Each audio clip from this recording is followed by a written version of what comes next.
think, like when you think about things that you wanted, right, you know, right. It's like, yeah, they're not going to give it to you right away. You have to work for it. You have to wait for it. Right, Anything right, that's right. worth having is, you know, you have to wait for it. And even, you know, this is something people, you know, might find interesting, but I didn't start driving until I was 36, so I'm 39 now. And I can tell you, knew that, yeah. And I can tell you, and you know, this time. You're listening to My Father Used to Say, live with Lady Bose.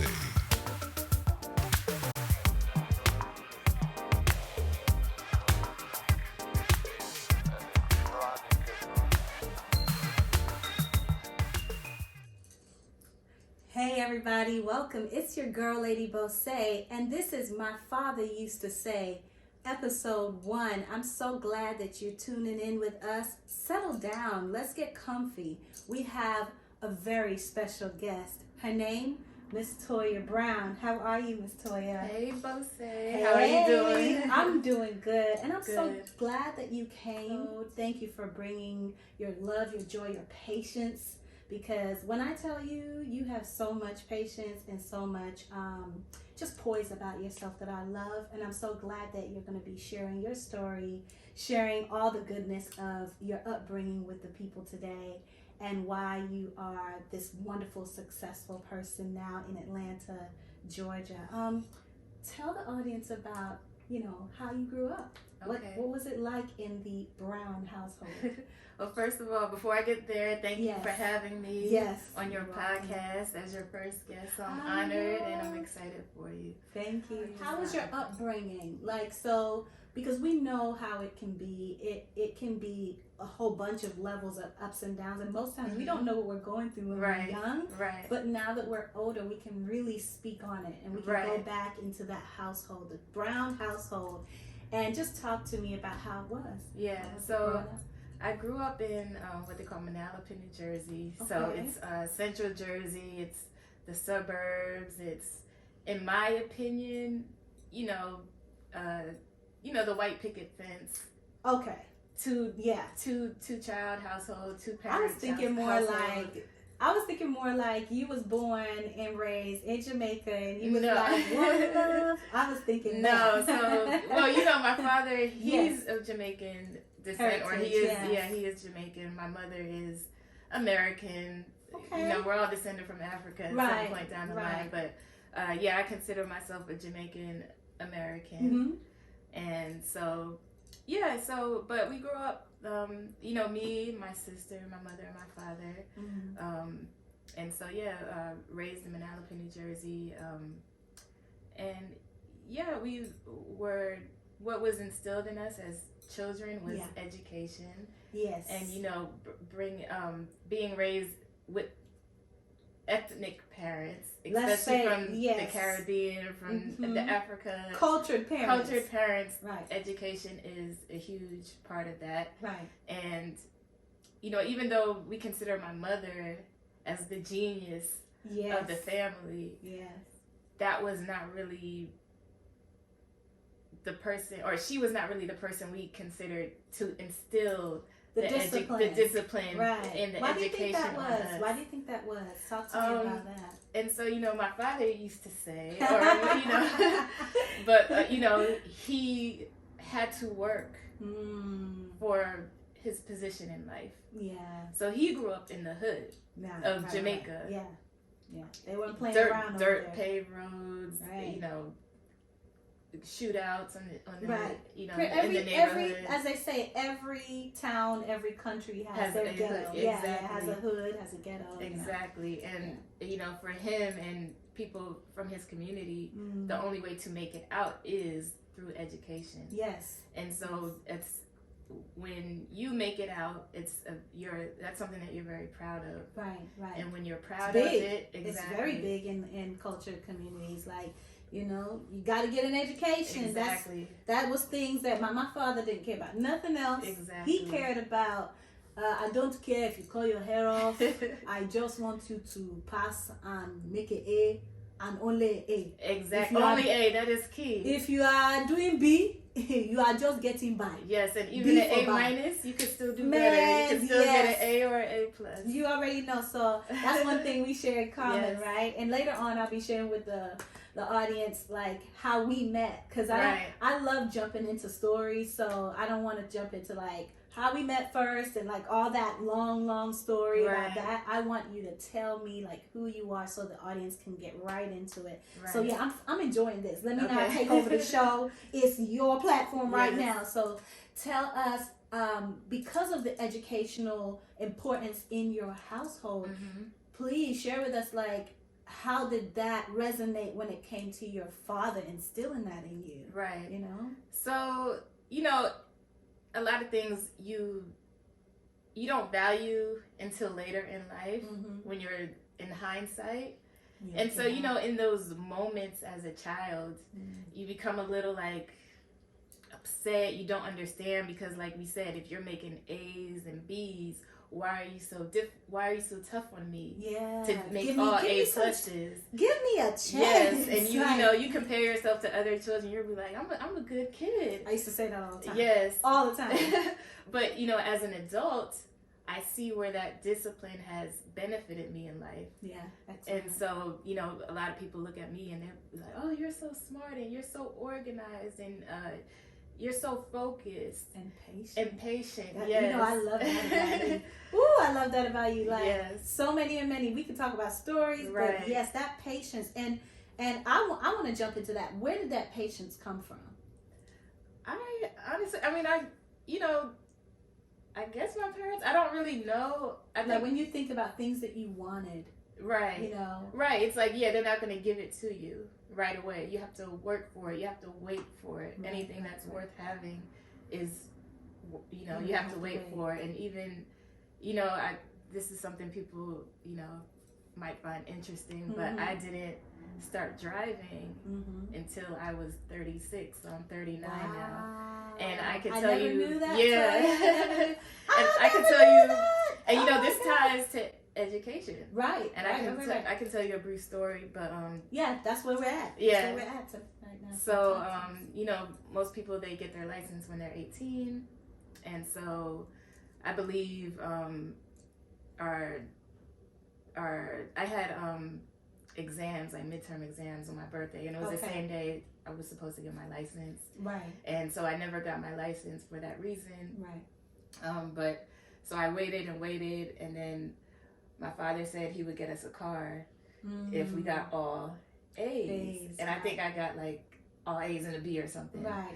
So I never got a car. Right. And, you know, I got my license late, almost when I was in college. Right. So by that time, you know, everybody else had a car. Right, and doing high school. But now you're just going from class to class. Yes. Campus to campus, right? And all because I made all A's and a B and not all A's. Right. And so again, it's that patience. Like, I never had a car, but I just waited and waited. By the time I was in college, I said, well, I don't need a car right now. Right. And I get out of college and I don't need it right now. I'm doing okay without it. I'm managing without it. So when you learn that you can manage in life without having everything immediately, you know, that produces the patience too, and the discipline. I love that. Do you think, now here I'm just playing a little bit of devil's advocate a little bit, but do you think in that resistance, or that, I wouldn't say resistance, but that delayed gratification when you're young and you don't quite understand it, do you think that when you became older, you did abuse some of your freedom once you had it? I don't know if abuse is the right word. Yeah. You probably get excited for it. Yeah. You know? Well, I'm gonna tell you the truth. I abused my freedom. Right. I did abuse it. Right. And I think that's why I'm saying that, because some people take the freedom and they're like, well, now I can stay out till 2 a.m. Right. You know what I mean? Yeah. And then you don't balance, like, it's not that they didn't want you to be out. Hell, they'll let you do anything if the world wasn't so crazy. Right. But then you wouldn't learn like what's an appropriate thing to do. So I even had to learn like the hard way. Oh, I'm out late, but now I'm late to class, and now I'm suffering from that, you know. Right. So I had to then go back and say, my father did used to say timeliness is like next to godliness. Right. He would always tell me that. So in sharing the education portion, as a child, what did you notice when you would be in school? Did your father kind of like pull you back from, like, because you're in school, because you're in high school, you can't do this, you can't go here? Like, what was that for you? Or what was that like for you? I honestly I never had a desire to be out and about. So that wasn't something that he kind of So you was took a good away. kid. Yeah. I was naturally good. You was a good kid. Yeah. Aww. So I never really, that's just not in my nature. I never had been that way. So that wasn't something that I felt was, taken from me. His thing more so was discipline around the home. Clean your room, wash the dishes, get good grades. He didn't really take much from me as far as you can't go out and do this, because that I wasn't even asking to do that. For. Yeah. And do you think having a sibling kind of helped with that too? Because I grew up like as my own. Like, I had my sibling, but he came 9 years after I was, you know, alive. So I'm literally already like about 9 years old when he was born. Right. So like, to me, I felt like I was the only child. So I was really born a lot. Right. So do you think having a sister? Yeah, I think that helps.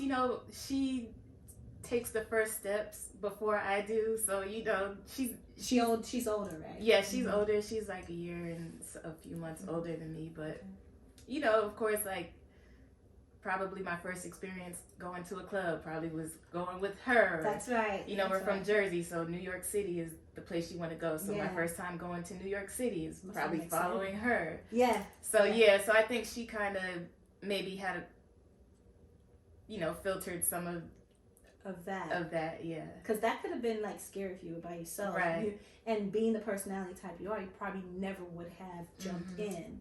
Right.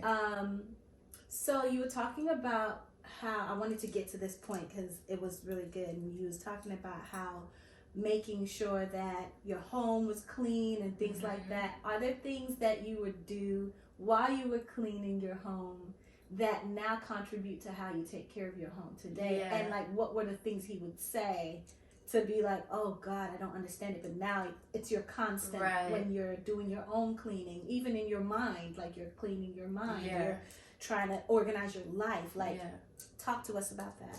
And this is coincidental, but yesterday I was on social media and I saw somebody post that, I don't know who made up this rule, but you're supposed to clean up your house before you leave for a trip.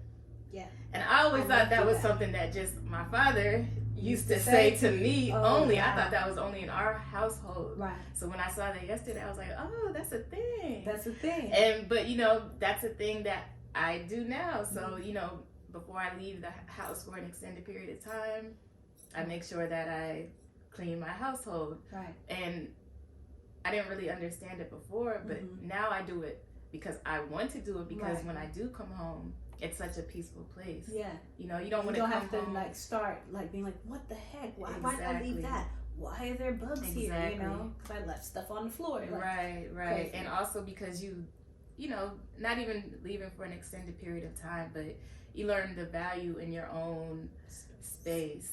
Very good. I love that. And it also teaches you how to take care of what you have, no matter how big or small. Right, exactly. So that leads me to this question. What was that one thing that your father would tell you that annoyed you, but now you're appreciative of it? That annoyed me? Let's see. because the education part, that we might get annoyed, but we kind of, even as kids, get it. We get it. Like, you're not going to sit here and not do something. You're going to do something. Right. But then, okay, so maybe maybe you're trying your best to go somewhere or not go somewhere, or you want to hang out a little longer wherever you're at, or you don't want to feel like you're doing 10 million things for your chores. Right.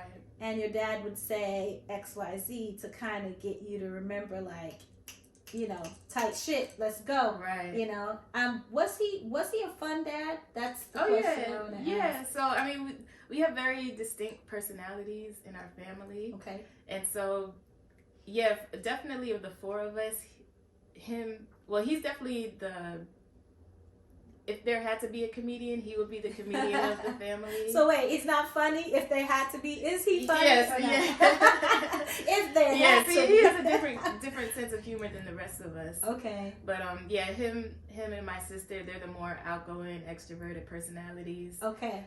So they're, you know, if strangers were to come around, they can open you up and get you to laugh. Okay. And play around. And me and my mother are more reserved. Okay.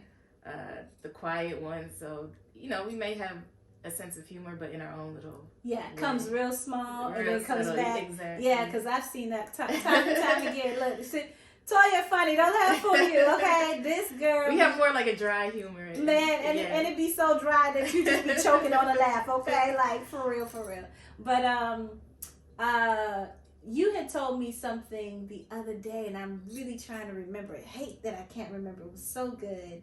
And I thought that would be one of the things that you would talk about, that your father would always say. He would say, it's not hard, it's challenging. That's right. Yeah. Talk to me about that. Yeah, and so, again, it's just one of those things that you don't understand as a child. But then when you grow older, you know, my understanding of that now is that there's things in life that you can't just stop doing because you think it's hard. Right. It's challenging, meaning you have to work at it. That's so right. You don't stop, you keep going. You keep going. Exactly. And that's my take on it is it's too hard means I'm giving up. And it's challenging means I'm going to keep going. I'm going to keep going. Yeah. Even if it's nugget by nugget, right? Right. Talk to me about how that crossed over into you landing a job at Patchwork Recording Studios. And so, you know, again, that challenging part of it is the journey, the longevity. Woo. So I'm currently, you know, at my 15 year tenure. Yeah, at Patchwork Recording Studios. And that's not without its challenges. Right. And so you have to, when you know that it's a journey and you trust the process and you know it's not going to be all uphill, you know, you endure. Yeah. You've had some, look, this lady is a powerhouse in the most poised way. You will not meet another, okay? She has worked and met and booked and scheduled and dealt with some of Atlanta and, you know, international and nationally known stars all over. And she keeps the same demeanor. She keeps the same control. Something that I'm very grateful to learn from you as my friend. She's actually a sister of mine.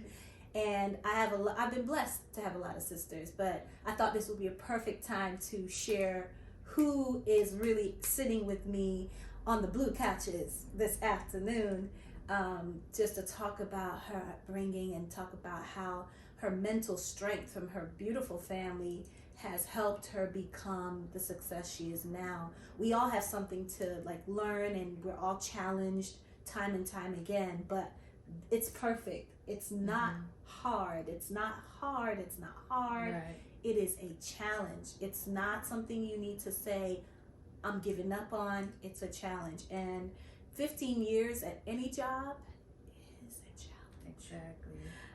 I would say it's hard had I not heard what she said. Right. But it's a challenge. Right. And guess what? She has met that challenge, and it has caused her to do what over the last couple of years, because you have really blossomed into this travel guru, right? But I want them to hear what that was like being in Patchwork. And then, so let's rewind, because I think I jumped the gun. Yeah. I want them to hear about your first years at Patchwork, and then maybe one or two of your favorite moments. Okay. So I'll remind you if you forget. But I'm excited. Like my brain is like, I'm in there now. All these things I'm in there now. Okay. Go ahead. Yeah. So, well, just briefly, prior to Patchwork, I knew I wanted to be in the music industry. My father does music. Yeah. My mother's classically trained pianist.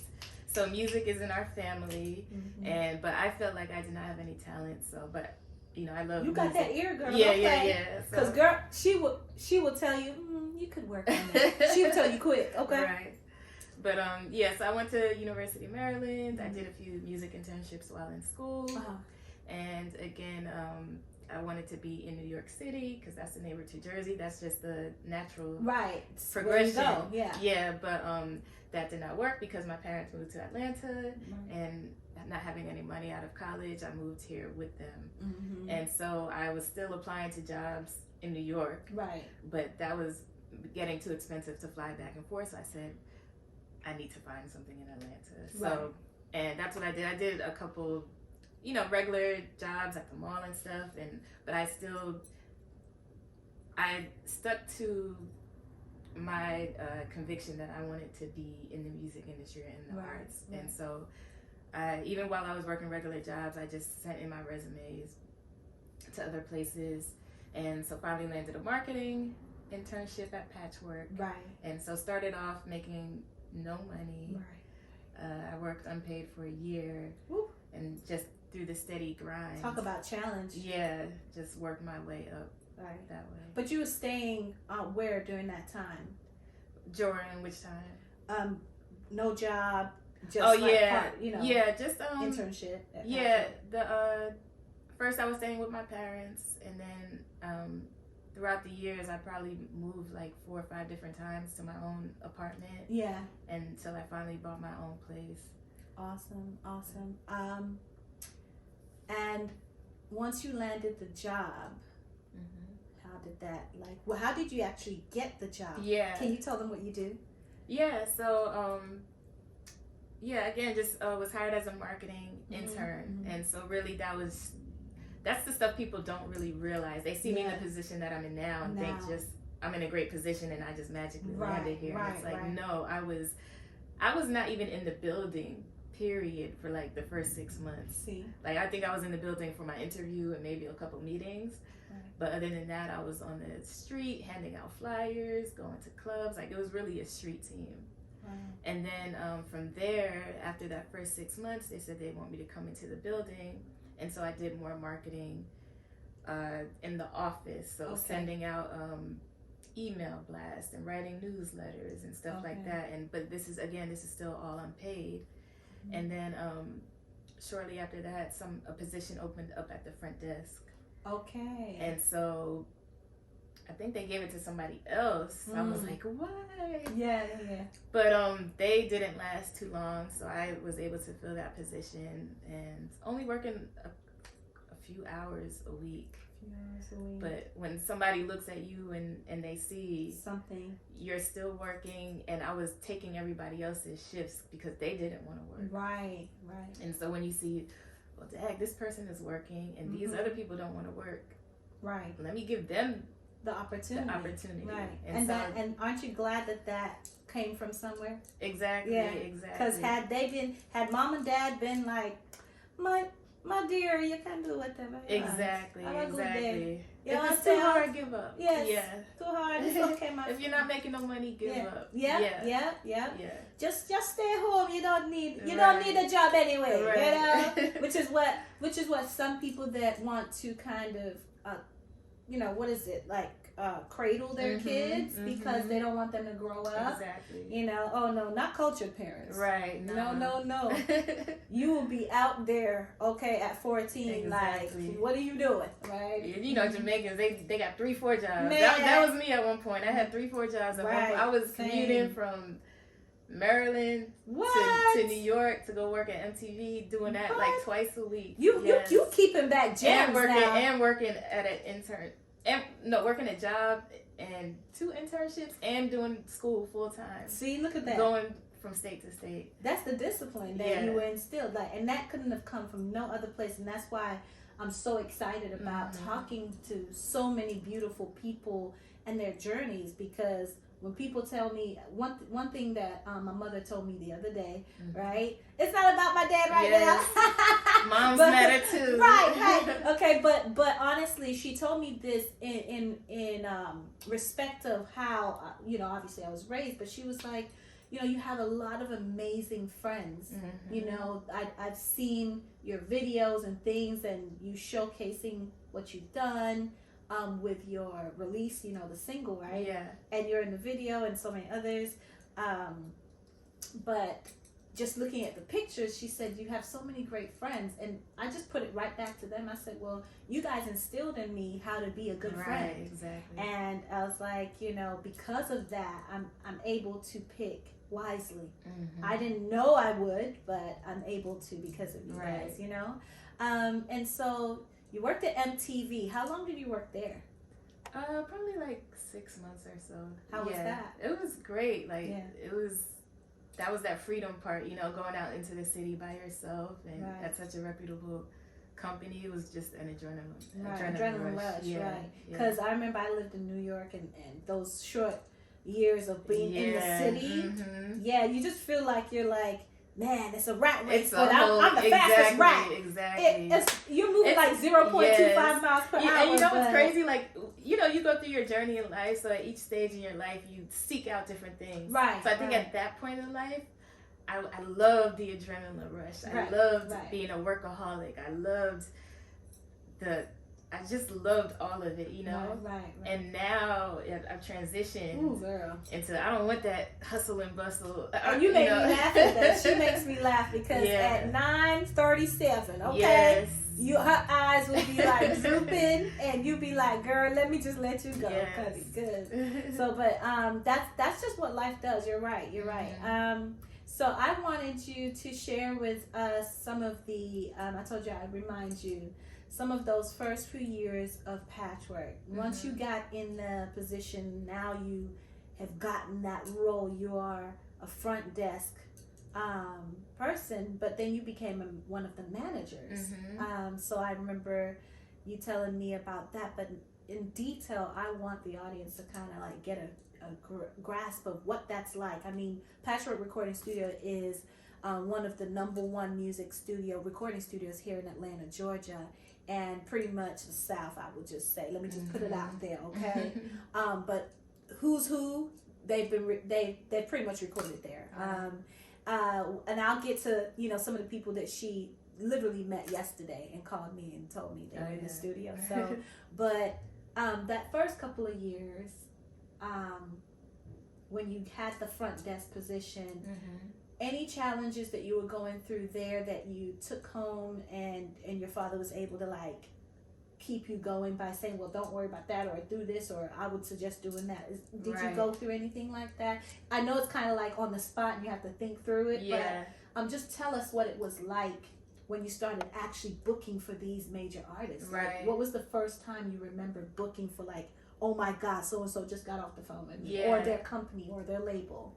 I know the first person I met, I don't think I was managing at the time, was John Legend. And well, just thought, John, I'm coming for you too. And I think he said I treated him like a red-headed stepchild, something like that. But clearly, that was my earlier days. But but now, it's now it's challenging. You work there. She's our vocal coach. But it ain't about me. It ain't about me. But I think the biggest challenge is not in the work itself. It's in the people, the variety of personalities and characters. Yes. You meet all different kinds of crazies, all different kind of egos and pride, and Are the egos coming from stars? No, I mean, surprisingly, it's more coming from indies, and not all indies, and I don't want to just generalize it, but some people feel entitled when they're just just popping or just getting hot. Right. And they have a this few perception. Followers. Exactly. And they have a perception of what fame is and how you should treat people when you're, up and above people, and it doesn't really fly with me. I treat everybody the same. And I tell you, this lady yes. is yesterday, today, and forevermore. Yeah. Okay? Yeah. She can have a bad day and be still looking at you the same. You can win $1 million and she's still going to look at you the same like, oh, that's wonderful. Yeah, because at the end of the day, we're all the same. Yeah. And I love that. And I think I've learned so much. I've learned so much just from being around you these last 7 or so years, because we've known each other that long now. Mm-hmm. And I will tell you this. I was literally in that office with you that day when that guy was talking like crazy, he had 10 heads. Yes, and my sister, she came into, she said, you're not going to talk to Toya that way. That's right. Yes. Okay, I wasn't playing. Yes. But, it's just sad when people make you have to literally remember these things that you were raised to do so that you do not lose sight and lose it. Right. And become like everybody else that's kind of like flying off the handle. Mm-hmm. And I know that for me, I don't like seeing my family, my friends being disrespected. Mm-hmm. Definitely not my parents. And my parents will tell you, like, I'm hot-headed when it comes to respect and being treated well. And so the challenges that I love it. You're teaching me the challenges that you had at Patchwork. Were there moments, and this is a candid show, you know? I want people to know these stories are real. They're not coming from a place that we need to feel like we need to rehearse. I need to ask you questions. But were there moments where when you were at Patchwork, you felt like you want to quit? And you want to quit because it was kind of beginning to feel hard. It was feeling like, what are those moments like? What absolutely. Like when you're like a workaholic, like I am, or like I was at least, you can only go so far without reaching a point of burnout. And when you reach that point, not only do you not feel well for yourself, but you're actually not productive at work. Yeah. And so I just felt that I was at that point. I used to be like so excited to go there, and I would want to stay long, even after I was done my shift. Right. And I just reached a point where I was like, I'm just over this. Like, I'm tired of these calls. I'm tired of these people. I never take time for myself. And so one day I just said, I need to go. I just was not feeling well. Right. And so I just found the cheapest, closest place, which I think was Savannah, Georgia. And I don't think I had taken a vacation, a trip. Anything. What year was that? Can you remember? Probably 2014, around there. I think that was the year that I was about to start working there, or started working there. I think I started working there in 2014. Yeah, so it could have been 2014, 2015, probably around there. Okay. But and so I left, and I said I was gonna go whether I had somebody to go with me or not. Yeah. I did find my friend; he went with me, and when I came back, I felt so refreshed, and I said, "Oh, this might be a thing," but not at that moment. And then my friend Carolyn, Carolyn, Hey, Carolyn. and my sister, they said they wanted to go to Chicago. Right. And I was like, well, I don't want to go to Chicago. Like, they be shooting up everybody out there. That's my perception. That was the stereotype, but we know there's wonderful places in Chicago. We sorry. But when, I went there, it just opened my eyes up, because I was like, this is nothing like I imagined it to be. Right. And I said, I want to start seeing other places and really seeing them for what they are. Yeah. And so those two experiences, I think, really opened up my eyes to, one, like I said, feeling refreshed and feeling renewed when you actually take a break. And two, going out to see the world and seeing something different than being stuck in this one little box, for 60 hours a week. You were doing 60 hours a week? Yeah. I mean, and when I tell you she's in one spot for that long, yeah, with no windows, I would have threw some people out the exactly. window. I would have found a window and just thrown them out. Because I was working for 5 years as a high school teacher, and you remember those moments. I would come into the office like stressed out, hair falling out, you know. And I was moving a lot, you know. I had a bigger space, and I had different kids I was, you know, dealing with, but that is really like you innately have the strongest mind when I think about how you've endured and when I've seen you in all these different places and positions. You just be holding it down. Yeah. You be holding it down now, okay? Yeah. And so the funnest moment for you, I know that because the way that your personality is, it causes you to kind of just live in the moment. And so I know that at times you may not remember some of those amazing people that you saw, you know, but what in the journeys of meeting different people in the studio, was there anybody that you met that was like, made you be like, you know what, I gotta start on something that I want to do, you know? I gotta start some type of, because this is inspiring. I see that this person doing this and that and the third. Right. What made you say it's time to now work on Toya in my pocket? Right. Honestly, I think everybody, like your motivation for me with your podcast, and you do a lot.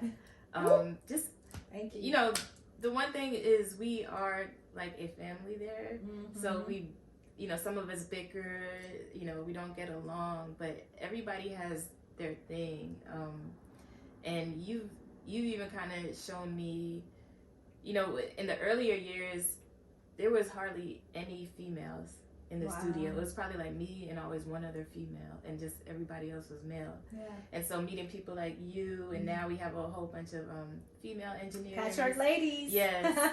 And, you know, that encourages me, you know, talking to other females, like, this is how we're gonna make it in business. This is how we're gonna put our stamp on it, and you know, and not just be that one female who works in the studio. Yeah. You know, let it be more than just about, oh, you're just a female. That one female who works in the studio. Oh God, yeah. And so, yeah. So that Toya in my pocket, it picked up for you how? Like, was that part of the journey of like taking trips? Like yeah, how did this so start? that was you know, a lot of people would approach me and say they wanted to hire me like outside of the studio. And that's the one thing that I know that I'm good at, is doing administrative stuff. So Toya in my pocket, if you don't know, is just kind of like my umbrella brand for people who want to access me and everything that I'm good at. And so within that umbrella, it'll be, one would be administrative services, 2 would be the travel aspect, and 3 would be just the personal side of me. So I just like spreading positivity, and I really want to get into wellness and health and wellness, and teaching people how to get their mind right, how to balance work and life. And that's something that I'm really passionate about. So Toya in my pocket is those 3 passions. It's all business, under 3 tiers. Under one, so it's the business, Toya, I call it Toya DBA, Toya Doing Business As. Okay. Toya Camps, which is the Toya Travel, and Toya Elise, which is just my persona. Right. Yeah. And I love how you, again, put it under a 3-tier thing where it's like Toya Camps. Like, you know, Toya in my pocket. Toya in my pocket is all of these. Right. So it's like you reach into your phone if you want to hit me up about a retreat. Yes. Toya's in your pocket. If you want to hit me up to help you organize your business, Toya's in your pocket, you know? Yes. If you need to just have some girl talk, Toya's in your pocket. That's right. So, that's right. And when I tell you she be in that pocket, okay? Because I wanted to quickly talk about how your traveling has really inspired me, and I use that to go back and say, you know what? All these challenges, all these things that I'm going through in life, there is moments that I can find joy in that, because my whole thing is joy in the journey, right? And so I'm excited to know that when you're dealing with moments where you can get away, and then you have someone who's willing to do that with you, what a beautiful gift. Yes. Because you can. The burnout happens for people who are very empathetic, who are very deep thinkers, who don't want too much of the drama and high blood pressure raising. We want to see more of, like you said, the world.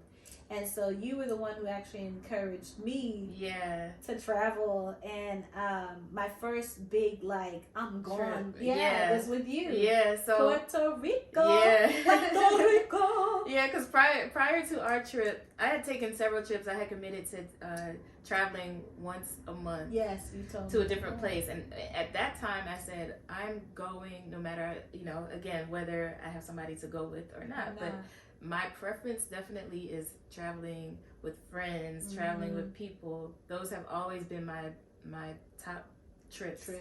And so I think I did one prior to that with my sister, but then after that, I have a friend, Carolyn, who's a mutual friend of ours. And I met Bose at the studio, and Bose will tell this to everybody, but me, I'm sitting over here quiet in my own little world, and she's like, me and you, we gonna be sisters, yeah. And so she spoke it into existence. I sure did. I was like, and then when so funny, I would leave the studio. You remember this? And I'd be like, love you, Toya, and you'd be like, okay.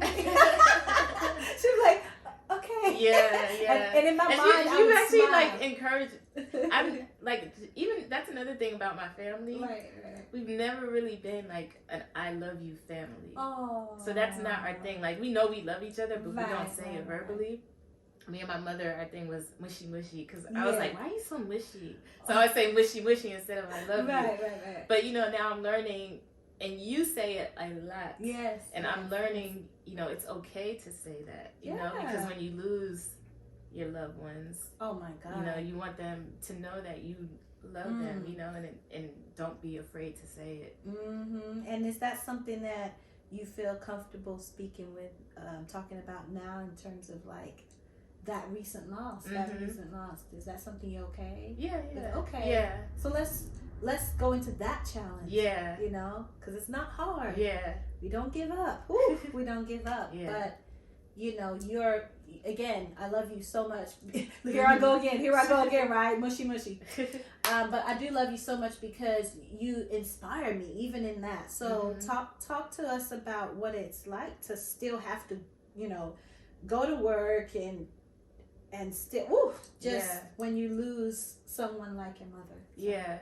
So, and again, it's one of those things too, and you don't realize what you have until it's gone. And so I think the biggest thing I have learned, and it's about love. And she loved me. See, it's okay. I love you. It's okay. Talk about it, because we need. Look, it's challenging. Yeah. But this is what makes me respect people that can do this, that can talk about the testimony. Because I've seen you go through it. Yes. When that person who loves you so much is gone. Do you know what I mean? Yeah. Because I know. It's hard. It's a void. It's a void, yeah. And no matter how you try to fill that void, it's never, filled the same way. Yeah. I love you. And I'm so sorry that that's something that I can't, as your sister. Yeah. Because even your blood sister. That's what I'm saying. Yeah. I know my sister loves me. I know my father loves me. All my family loves me. My friends love me. Yeah. But it's just a different kind of you'll have to deal with. Exactly. And so, even just when she got sick, that shows me the value, the importance of saying I love you to somebody. Yeah. And don't think of it as being so awkward, Yeah. And thank you for sharing that, because when I tell you that's the one thing that I'm very emotional all the time about, is that I really do love people when I say I love them, and it's a challenge. Right. I love what your father said, because I am going to use that now as an adult to continue my walk. Yes. And it's a challenge, I'll say, when you say I love you to somebody and they don't quite see you, they don't get you, and they look at you as like you have an agenda. Right. Because this world is full of people who don't even understand the concept of love.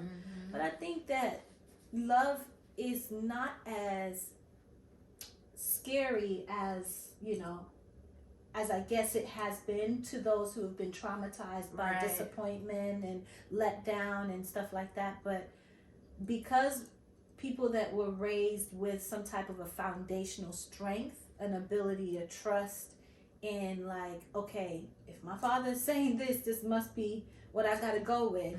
And you kind of innately use it without thinking about it. Because I remember when, Mama passed, right? Your mom passed, and I would be reaching out to you and, let me know if you want me to come over. I'm so sorry. If you don't want to say anything, I just sit with you. And you would, be so calm and poised and just say, it's okay. I really love you. Appreciate you. And I knew that it wasn't enough. But, when I saw you come back to work and you were really trying and you were really just being, I don't know what that word is, but it's an inner strength. That's what I think it comes from, because in the moments where you weren't able to even cry out and just like manage, I think that gave me another level of respect for you. Because it made me think about when it's time for me. And I think I shared that with you. And I think I was crying about it with you, was I? Yeah. And I was just like, how are you, like, the process of losing someone and yet continuing to move forward. Yeah. Ooh, and I've lost, siblings in my life. Sister, And I look at how my parents have stood strong even in that. And I can't wait to do to talk about more about what that looks like and why I am the way I am today. And that's the key, what you said, because you said you watch how your parents deal with it. And that was key for my healing, like knowing you're not alone, knowing that there's other people who have lost people, and they persevere and they continue with their life, and you can't. And they don't give up. Exactly. Yeah, sorry. Okay, back to what we just talking about. Good stuff. Happy stuff. We talking about it all. My father used to say, and we just are trying to get to a place where you guys can see that, this walk. In order to be the success that you are today, if you've been raised by a male mentor, because we want to shine light on the male mentors, the men of valor that are in the world that don't get recognized a lot. And I do want to say too, touching, when my mother, left. Yes. She's the one thing. Okay, let me backtrack a little bit. Yeah. So because of how much of a disciplinarian my father was, we never had I wouldn't say a super close open relationship. It was not the same as me and my mother's. Like me and my mother was super close, but I didn't feel comfortable enough to talk to my father or open up to him. Or I always felt I was going to get in trouble. Was it because he was so harsh? Yes, I always felt like I couldn't do anything right. I was going to get yelled at. I was the exact same way. Exactly. Exact same way. Yeah. And so when my mother left, the one thing she told my father was, take care of my girls. She said that repeatedly. Yeah. Take care of my girls. Yeah. And when she left, my father would repeat. Debbie said to take care of her girls. Right. And he's done that. And so our relationship, we never had a bad relationship. Right. You just couldn't express. Exactly. But it's way different now. We talk every day. That would have never ever happened before. I still don't have those private conversations I maybe can have with you. Right. But it's still. But it's a progress. It's still progress. And so much progress from. Ooh, I don't want to say nothing to him. Exactly. To hey Dad, what's up? Exactly. And you really can respect a father who has been around for 39 going on 40 years. One marriage, 2 kids, you know what I mean? Not an absentee father. And when the mom says, be there for my girls, he's there for his girls. Right. And he has the respect of the love of his wife to know. Exactly. Exactly. And so we definitely have to give kudos to like those fathers. Yeah. Your father.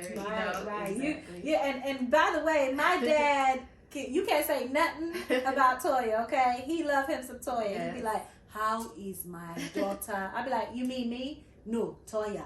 And vice versa. My father be like, Boss. Where's Boss? I'm like, Boss. I be like, what's up, Pops? Yeah, I love it. I love it. But, it's a great thing to have a father in your life that can help you along. And I wanted to play a game before we end. But she popped this up on me. But before we play the game, I want to have you do something that will be really encouraging. I just need to bring you back on the show later down the line because we have not talked about everything. Okay. And so that's normal because you get into these things and you just kind of get on a good tangent, but there's so much to uncover about Miss Toya Brown. Yes. And I wanted you to share with people if they didn't grow up with a father, what would be other foundational ways that they can, seek, or if they're currently now young, they're like 8, 9, watching a show with their parents or whatnot, what can they, and their parent is maybe a stepfather or an uncle or mentor, like, what would your encouragement to them be, especially if they don't have even any male figures, and it's just the grandmas, it's just the mother. Right. There's God, but how would you encourage them? Right. I would say, and this is another thing that I've actually learned from you, but I would say you have to be so secure in yourself. And like you said, God, like you can't, yes, it's great to have, a father figure and a guardian to teach you things, but at the end of the day, dig deep within yourself to find your path, and discern, right from wrong, and do what makes you happy at the end of the day. Right. And I love that, because if you're not, first of all, if you're not purging, remember what you talked about cleanliness, right? So talk about that, like how did they even get to where they confident within themselves, right? There's something that needs to happen within, right? I think you really just need to I'm not gonna lie, and I don't necessarily like to give just one piece of advice and say do this and your life will be perfect, you know what I mean? I like that. Yeah, because it's a journey, so you're gonna go through ups and downs and cry and get upset and think your life is over, but accept what life throws at you. Go through your feelings, just understand what you're feeling and don't run from it. Right. Face it head on. Ooh. Yeah. Ooh, that's good. Cause this is a saturated world of like microwave feelings. Right, yes. What is it? The cutoff game. What's the cutoff culture? Right. Oh, cancel culture. Yeah. This is the times where nobody care about nobody. Right. And that's what makes you go crazy is fighting all of that, like fighting your true feelings, fighting who you really are. Like you really got to be so comfortable with being yourself. Yeah, it's a lot. Yeah, not trying to be somebody else. Yeah. And so I appreciate that, because if you're being comfortable with who you are, even in that, there could be moments where, you know, somebody does say, I'm done with you, or I'm not this, or I'm not that. But if you continue trying your best to improve yourself, you'll find that you'll give your own self the patience to make it through, right? But thank you. I love you. Yes, thank you so much for being here. And we're not done. We got like 2-3 minutes, honey. You want to be a patron to My Father Used to Say, and you want us to, you know, share what your business is about, what you're doing out there, and also talk about the kind of entrepreneurship that you're doing. You see Toya in my pocket. I mean, she's really doing some things, and we want to support businesses. But if you want to go ahead and be a patron, please call into our show. Email me at myfatherused2say@gmail.com. And man, let's get you on the show and talk about your business during our commercials. We would love it. I have a game. Oh no, okay. All right, it's either or. Okay. Plane or car ride when taking a trip? I would say plane before, but car now. I just like the windows down, the music blasting. You can't do that on a plane. Yes, exactly. No, you can't unless you want to fly. You want to be an eagle? Parachute, yeah. You want to be an eagle today, okay? All right. Black or white? Black or white? What? Because there's a difference. I'll go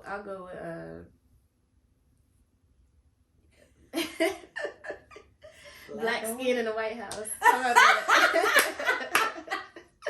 Yes, black skin in the White House. Hello. So she said both. Okay. Both of them. Right. Okay, this one is good. This one is good. This might be a little funny, but okay. I gotta say it in a way that doesn't seem. Are you coming up with these on the spot? Yes, I am. Okay. Yes, I am, because that makes it more fun. Teeth or eyes?